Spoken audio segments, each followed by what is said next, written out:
அவ்வளோதான் வெளியே கிளம்பியாச்சு.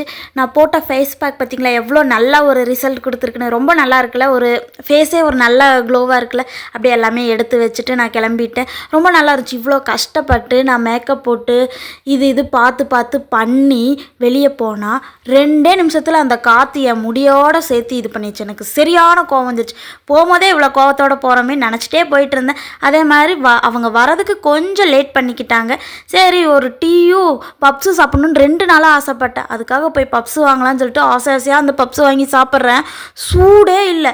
கடைக்காரன் கூட ஒரே சண்டை. சூடு பண்ணி கொடுக்க சொன்னால் அவர் சொல்கிறாரு மைக்ரோ ஓவன் இல்லைனாங்க. சரி இது சூடாவது வச்சுருக்கணும்ல, இந்த இது ஹீட் இல்லையான்னு கேட்டால் அதெல்லாம் இல்லை, இருக்கிறத சாப்பிடுமா அப்படின்ட்டார். கொடுத்தா சாப்பிடுன்னு சொல்லிட்டார்.